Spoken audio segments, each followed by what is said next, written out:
The day before the apocalypse, I took my N+1 severance package and went on a massive shopping spree at the supermarket. For no other reason than this, my parents finally finished renovating our rural villa. And I, very unluckily, got laid off by the company I had worked hard at for 5 years. Little did I know, this misfortune would provide me with a solid fortress and abundant supplies during the apocalypse. On the day I was fired, the boss said to me, "Zhao Qian, the company's compensation is already very generous. Let's part on good terms and save some face for each other, so it won't be too awkward if we meet in the industry later." He made it sound so pretty. Wasn't it just because the big boss's daughter hooked up with my manager, who was also my boyfriend, and they were in a rush to kick me out? Achillarieux. Who would turn down money over a scumbag, anyway? So, I neatly took the money and left. It just happened to be a month or two before the new year. The perfect time to go back to my hometown and relax with my parents. Although I had already hoarded a bunch of daily necessities during the Double 11 sale, thinking about the muddy, inconvenient roads in my hometown, where getting a package takes an hour's drive. I felt I still needed to buy more. After wrapping up my shopping spree, I drove my little Ev back to my hometown. Come to think of it, though the villa was built 2 years ago, this was my first time actually coming back to see it. Seeing it was a real shock. My jaw completely dropped. Good lord, a 500 square meter yard. Courtyard walls over 2 meters high. A blast-resistant steel gate and an electric grid. Is this a house or a prison? Gah? You are back. Mom say. Mom, what's going on with this wall and this gate? I managed to pick my dropped jaw up off the floor. Looking around, the front yard had 5 or 6 neatly built planter boxes, lushly growing with all kinds of vegetables. In the southeast corner, there was a small pond, filled with a lot of fish. Sigh, it's all because of that bastard from the Zhong family next door. The Zhongs next door had a son late in life. Named him Zhong Yaozu, and spoiled him absolutely rotten. He was sent to juvenile detention multiple times at a young age. In the past, every time I came home from school, he used to follow me around, whistling.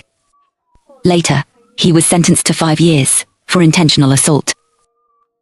Remembering his malicious gaze, I couldn't help but shiver. That scumbag climbed over our wall before and pried open your dad's safe. Thankfully, it was just a cheap safe given by the renovation company, and we hadn't put anything inside it yet. That night, your dad and I were staying at your aunt's place in the city. When we came back the next day, the place was a mess. Because he didn't get any money, he actually smashed all our windows. Your dad and I went to the police, but that bastard had already run away. His parents even came to our house to make a scene, accusing us of forcing their son to flee by calling the cops. Your dad was so angry, he couldn't sleep for days. Later, your dad and I talked it over. If we can't afford to mess with them, we can at least hide. So we raised the courtyard walls, installed an electric grid, replaced the main gate with the sturdiest one available, and even changed all the windows to bulletproof glass. I heard he ran off to northern Myanmar. It's so chaotic over there. Heard they're even fighting a war. Who knows if that bastard will come back with a gun. My eyes turned red as I listened. All these years, I've been so busy, hustling outside. I paid far too little attention to my parents. Mom, why didn't you tell me something so serious?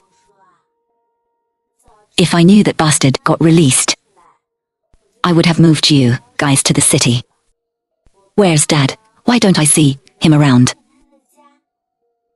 Your dad went out bright and early. He went to the city to pick up an old friend to visit. You go rest up a bit first and help me organize some supplies later. It's fine, I'm not tired. I followed Mom down to the basement and seeing the neatly lined up shelves down there,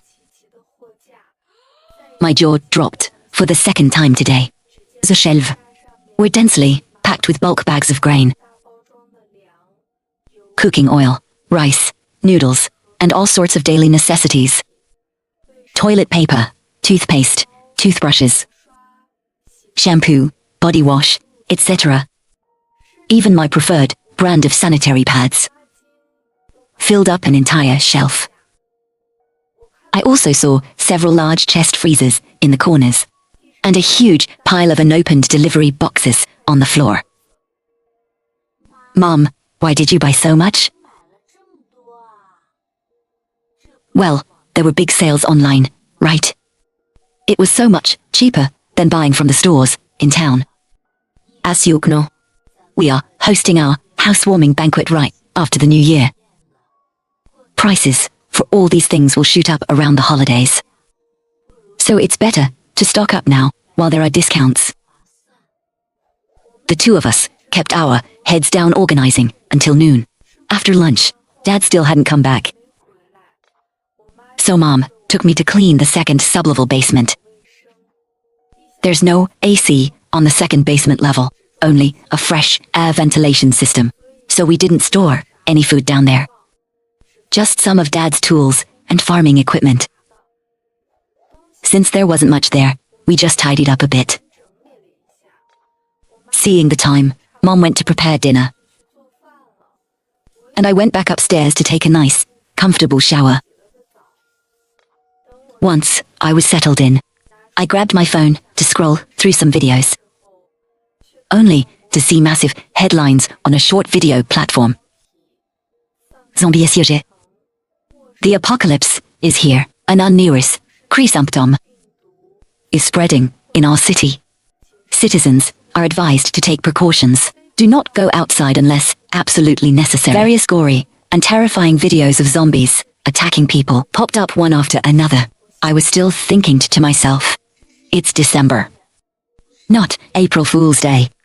But when I opened WeChat, my residential group chat was completely exploding. I heard it's not working. There's a rabies patient biting people on the street. A police officer and 4 or 5 grown men could barely pin him down.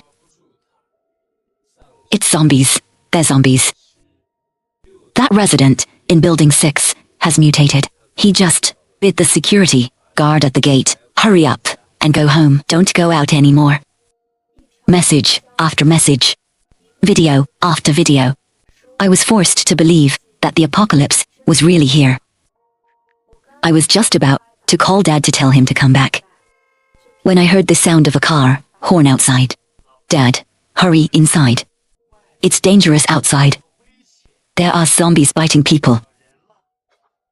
I hurriedly ran downstairs, told Dad to calm down, and then securely deadbolted the courtyard gate. Next, I turned on the power to the electric wall grid.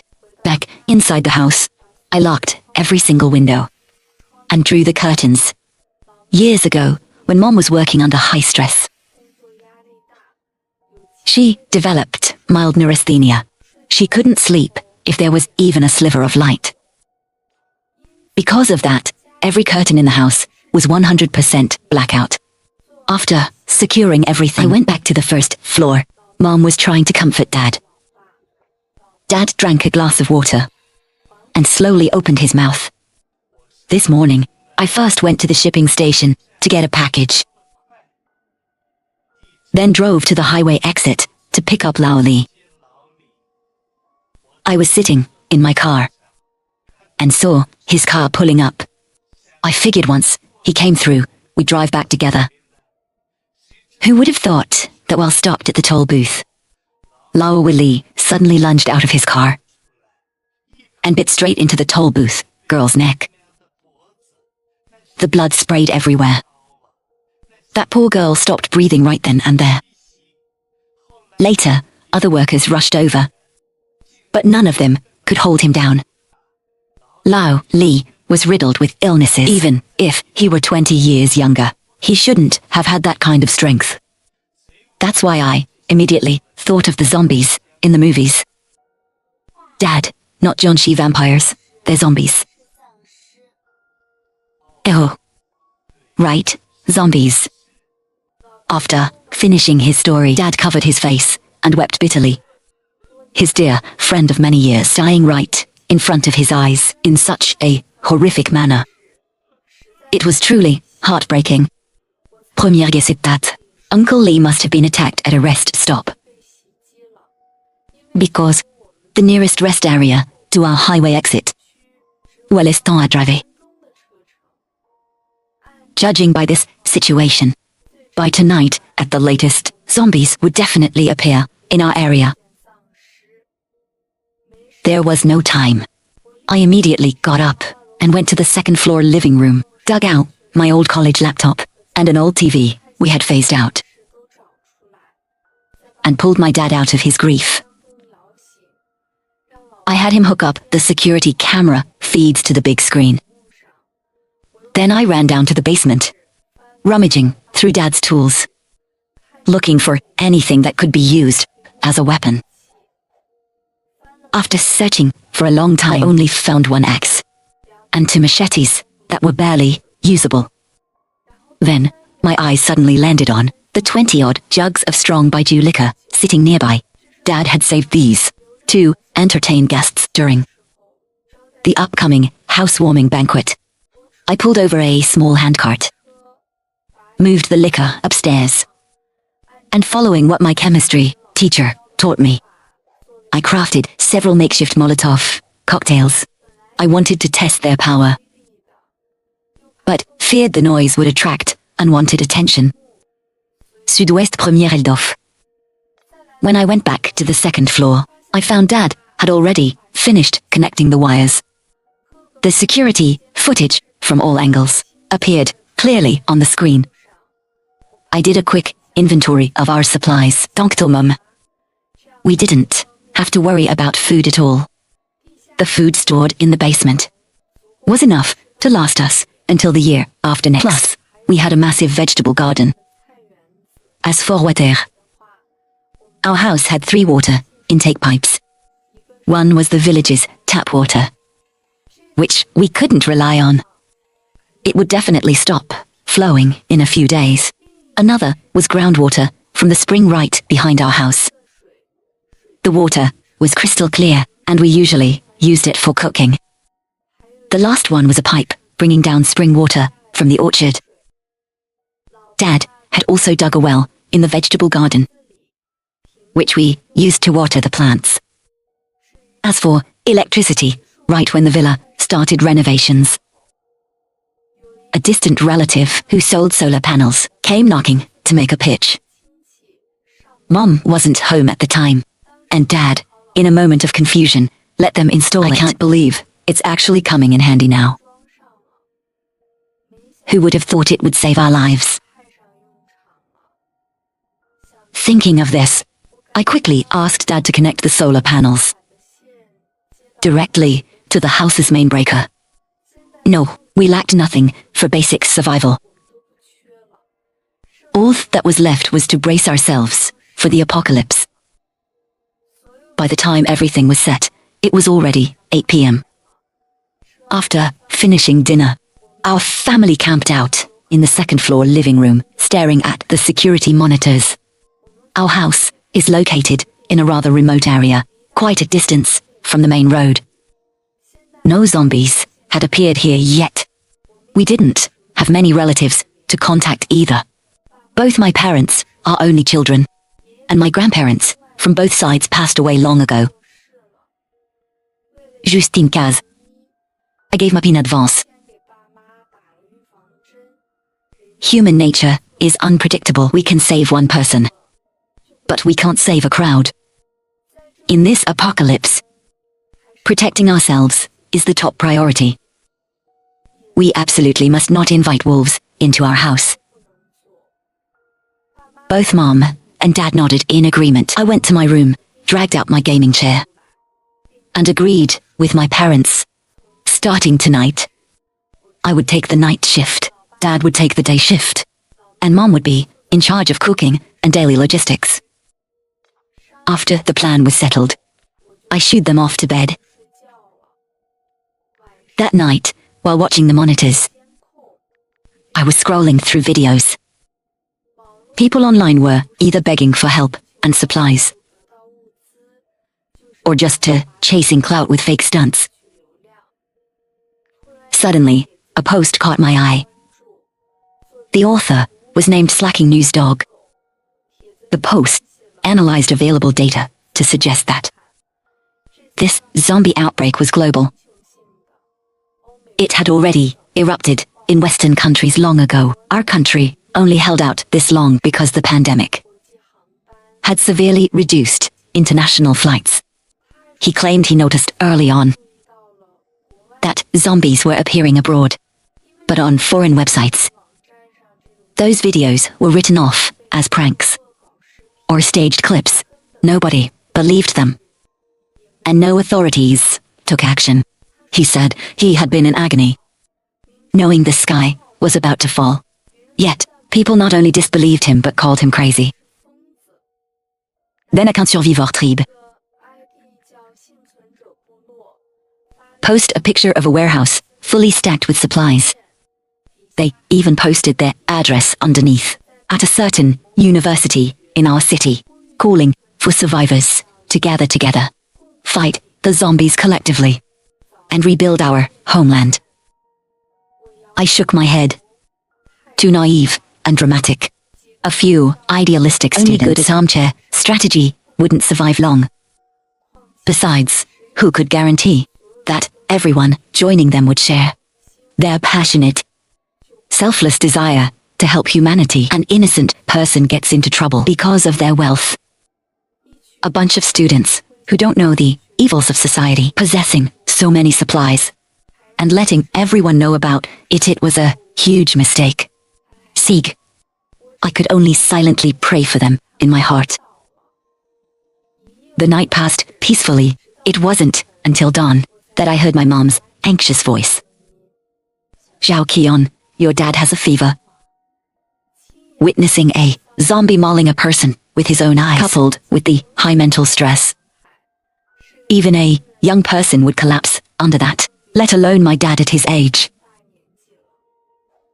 Mom and I tore through the cabinets, only finding a bunch of masks, disinfectant, some basic antibiotics, and a few boxes of herbal medicine.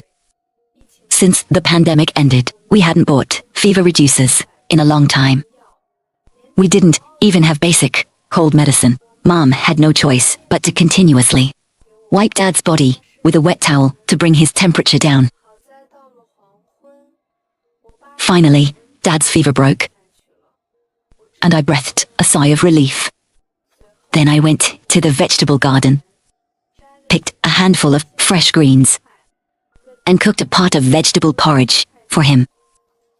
After eating the porridge, Dad fell into a peaceful sleep. Mom and I just grabbed some frozen dumplings for a quick bite. When night fell, Mom insisted she take the first half of the night shift, and I could take over for the second half. Ite this fin. When I was rushing proposals at work, pulling all-nighters for days on end was normal for me. Staying up a couple of nights is nothing. I couldn't control you when you were at work, but while you're at home, you have to listen to me. You're a young girl. What if you ruin your health? Your dad and I are old now. If there's an emergency, won't we have to rely on you? I warmed up some milk for you. It's by your bedside. Go drink it and get some sleep. I couldn't out-argue her. So I had to go back to my room to sleep. Working far from home all these years, I only just realized how much I had neglected my parents' meticulous care. In the eyes of outsiders, I lived a glamorous, fast-paced life. People looked at me with envy. But only my parents' hearts ached over how many all-nighters I pulled, or how much harassment I endured from difficult clients. I tried hard to hold back my tears. Obediently drank the milk and went to sleep. Dad getting sick made me realize even more how important it is to maintain a healthy body. We don't have medicine. We literally can't afford to get sick. It seems I need to put together a workout routine starting tomorrow. When Première woke up, it was already 7 a.m. Dad was already up, and he had helped Mom make breakfast. You're awake. Dad made breakfast today. Gomit. Though Dad still looked a bit haggard, his spirits seemed quite good. Dad, how are you feeling? Why aren't you resting? Mom, didn't we agree you'd wake me to take the shift? It's fine, now that your dad is better. I'll go sleep right after this. I promise I won't be a burden to you two. Who said that? I don't think we need to stay up all night on guard duty, anyway. Our bodies won't be able to take it in the long run. I just went up to the roof to check. In our village, zombies only appeared near the main road. Our house is safe for now. Bezid. The security cameras have a motion alarm feature, right? We can just leave our phones on at night. If a zombie approaches, we'll know immediately. I thought about it, but still felt uneasy. Mainly because what I feared right now wasn't zombies, but other people. By the way, Mom, when you stockpiled all this food, did anyone see you? Probably not. Yugno. The owner of the grocery store in town has known your dad for over a decade, because I bought so much online. I was afraid it would be awkward if he saw, so I always brought the boxes back covered with a tarp. If anyone asked, I just told them it was fertilizer for the orchard. No one should have noticed.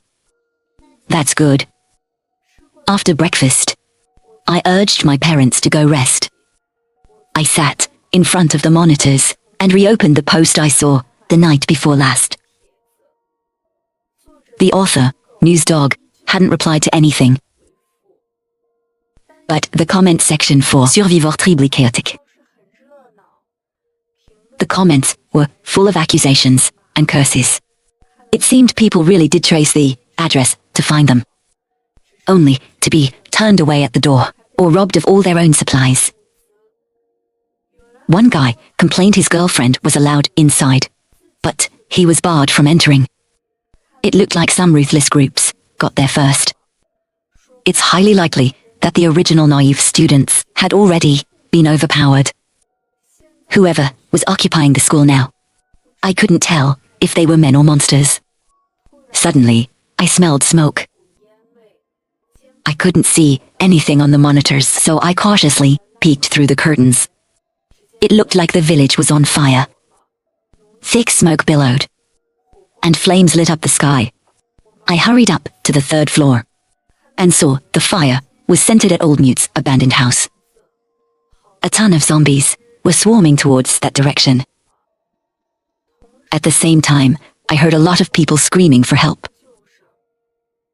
Dad came upstairs too.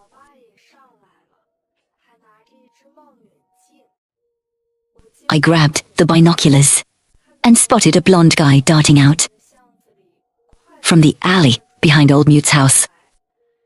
This blondie pulled out a small Bluetooth speaker, turned it on, tossed it on the ground, and walked away without looking back. This blondie looked somewhat familiar. I just couldn't pinpoint where I'd seen him. Drew all the zombies in the village into the center. Inawai living on the outskirts made us much safer for now. But, as a consequence, the sheer number of zombies in the village would definitely multiply exponentially. It was only a matter of time before the horde spilled over to our area. I looked at Dad with a worried expression. That's a notorious punk from the neighboring village. He dropped out of school when he was 15 or 16 and spent his days tailing Zhong Yaozu. Once Dad mentioned it, I remembered. He had even harassed my deskmate back in elementary school. Crap. If Blondie was here, then Zhong Yaozu must have definitely come back too. Sure enough, a small car took advantage of the zombies flocking to the center, sped swiftly across the mud road out front, and parked right in front of the Zhong family's door. 5 people got out of the car. Zhong Yaozu, Blondie, 2 unfamiliar men, and a young woman. Xiaoya, see? I told you boss Yaozu wouldn't abandon us. Now, it made sense. The zombies outside had blocked Zhong Yaozu's way home. So, he made Blondie set a fire to lure them away. Zhong Yaozu swaggered up to his door and yelled for his parents to open up. The Zhong couple quickly let them into the house. But before Zhong Yaozu walked in, he glanced in disgust at his own yard walls, which were barely a meter high. Then, he stared thoughtfully over at our house. My heart dropped. Was Zhong Yaozu plotting something sinister? Judging by that look, he was definitely up to no good. I have a bad feeling he has his eyes on our place. Dad, we have to stay on high alert at all times. Dad and I went back to the second floor. On lit sur mom, happily holding a cardboard box as she walked over. Inside was actually a nest of baby chicks. I found these out in the orchard earlier. Sommes traîne. Must have made a nest in the orchard and laid a batch of eggs. I didn't have much hope, but wanted to see if I could hatch them anyway. So, I had your dad set up an incandescent heat lamp over them and kept them in the corner of the kitchen. I only remembered them today when I heard their chirping. Watching my parents smile and discuss how to feed the baby chicks, the heavy clouds in my heart dispersed quite a bit. Fortunately, the Zhong's house was only 1 story high. From our house, we had a full view of their property. If they tried any dirty tricks, we would spot them immediately. After lunch, I went to my room to catch up on sleep. By the time I woke up, it was already past 7 p.m. That's when I noticed my phone had lost internet connection, and the city grid power was out. I wasn't sure if the massive fire at noon had burned down the power lines. Thank goodness we had solar panels. I walked up to the 3rd floor and saw Dad holding binoculars, looking toward the village center. He finally lowered them and let out a heavy sigh. I took the binoculars, only to see a landscape of ruins and rubble. In the faint glow of lingering fires, a few zombies roamed around. Before this fire happened, I could still deceive myself, pretending everyone else was alive and well just like us. Sieg. So many neighbors we've known for years. What a tragedy. My heart was also filled with mixed emotions. I comforted Dad a bit and sent him to bed. Then I resumed my routine of guarding the monitors all night, just like that with incident. We made it to the 6th day of the outbreak. During this time, zombies appeared in our vicinity with increasing frequency. But everyone was still smart enough to keep completely quiet. Even the Zhong's house was dead silent. Our family gradually adapted to this apocalyptic life. Mom took care of the garden and chicks every day. Dad tinkered with an old radio and various antiques to pass the time. Sadly, this peaceful picture was shattered at dusk. A massive, fiery sunset painted the sky, beautiful like a painting. I took a bunch of photos with my phone. Right then, the girl from the Zhong's house named Xiao Ye, looking disheveled, rushed to our front gate. Is anyone there? Please, please save me. I was tricked into coming here with them. Save me, open the door. I managed to escape after getting them drunk. I'm begging you. When they sober up, I'm dead. Our family of 3 was calmly eating dinner. No matter how much she cried out, we remained completely unmoved. Because we knew this was definitely a staged pity play by the Zhongs to bait us. Half an hour later, we finished our dinner. Xiao Ye finally lost her patience. She picked up a rock and hurled it fiercely at our window. Too bad the bulletproof glass didn't even suffer a scratch.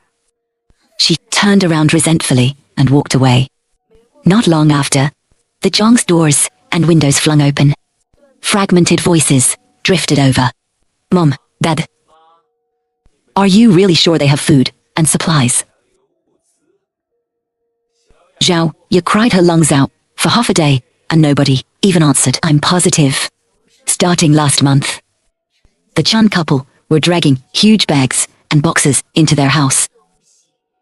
Grain, oil, rice, noodles, everything. They even lied and said it was fertilizer.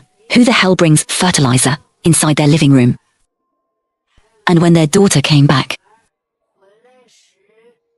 that little car was stuffed full of expensive snacks from the supermarket. It must have been this stupid girl blowing her cover. You dead old hag. What nonsense are you spewing? The two of them started arguing. The argument grew fiercer, and the noise attracted to wandering zombies. The zombies climbed over the Zhong's pathetic low wall, and were right about to get inside. I held my breath, silently praying. Bite them to death. However, the few men inside quickly grabbed shovels, rushed out, and beat the zombies to the ground in just a few swings. Mirsank. With their combat capabilities, how could we possibly fight them? Over there, Zhong Yaozu had already strutted outside. Across Ayiliatues. Uncle Chan, I know you're home. I don't mean any harm. Right now, for miles around, your house is the only one with power and food. You wouldn't bear to watch us starve to death, right? As he spoke, he reached into his waistband and pulled something out. Good God, he actually managed to get a gun. How about it, Uncle Chun? Took a lot of effort to get this. Pretty nice, huh? We're all neighbors here. And I don't want to see blood. Here's the deal, I'll give you 10 minutes to open the gate and let me in. Otherwise, when I force my way in, I won't be polite. As soon as he finished speaking, Itzimed Blondie had driven their car right beneath our wall. 2 lackeys pulled out a ladder. Zhong Yaozu climbed the ladder, looking down over our entire yard. Oh, you're even growing vegetables? Onkel Shen. I've cut who knows how many electric fences in northern Myanmar. It's just that I have no experience with this setup. Cut it quickly, his mother shouted. Why should they hide away, eating and drinking like kings, while we barely even have a grain of rice for the pot? Boss Yaozu, they have power. Which means they definitely have hot water. I haven't taken a shower in ages. Premierique. Hurry up and cut the wire, so I can get inside and take a proper bath. Zhang Yaozu pulled out a pair of specially insulated heavy-duty bolt cutters. I frantically told Dad to turn the electric grid's output to the max. Meanwhile, I grabbed a pitchfork and stood ready under the wall. Mom also followed closely, behind with an axe. Right at that moment, Zhong Yaozu suddenly stopped his hand. Blondie, you do it. Boss, it's better if you do it. You're the expert at this. Cut the crap. I'm your big boss. You dare disobey my orders. Left with no choice. Blondie slowly climbed the ladder. His hands tightly gripped the bolt cutters. Boss, is this really okay? You don't trust me. It's perfectly fine. Hurry up and snip it with a blinding flash and an ear-piercing buzz. A massive jolt of electricity shattered the twilight. Blondie convulsed violently, and then fell rigidly, straight off the ladder. Zhao Ye screamed and threw herself over him. Boss, Yaozu, you said nothing would happen. How the hell was I supposed to know when I watched people snip electric fences before? They were perfectly fine. Stop crying. I'll avenge him. Before long. The arguments outside gradually faded away. That night, I kept a nervous vigil in front of the monitors. Mom and Dad sat on the sofa, too. None of us felt the slightest bit sleepy. Sure enough, in the middle of the night they made their move again. We saw them piling firewood all around the outside of our wall. The dry firewood was set ablaze. The firelight illuminated Zhong Yaozu's twisted, savage face. Our family of 3 immediately rushed downstairs, ready to put out the fire. Right at that moment, a strong wind suddenly picked up. Snowflakes mixed in the howling wind began to fall. The flames outside the wall were blown aggressively toward the Zhong's own house. It seemed even the heavens were helping us. Evil brings upon its own destruction. Seeing the situation turn disastrous, the group cursed as they ran back to save their own house. So, an idea sparked in my mind. I lit up the Molotov cocktails I had crafted earlier and hurled them all at the Zhong's doors and windows, sealing them off entirely. By the time they realized what was happening, they were already engulfed in a sea of fire. The massive flames attracted all the nearby zombies, who all rushed toward the Zhong's property. Through the wall, I could hear the desperate roars and screams of women. And just like that, a massive fire unapologetically swallowed the Zhong family, taking out the nearby zombies along with them.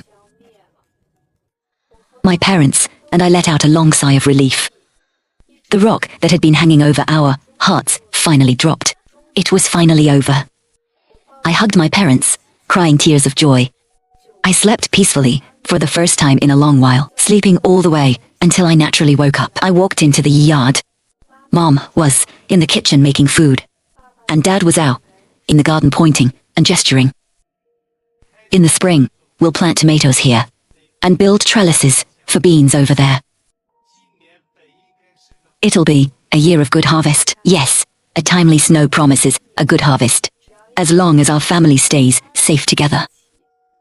No matter what we face in the future, we will be able to survive strong. I looked out into the distance, my heart full of emotion as I said, perhaps true salvation isn't just escaping immediate danger, but holding on to hope in the face of adversity, surviving hand in hand as a family, and welcoming a beautiful tomorrow.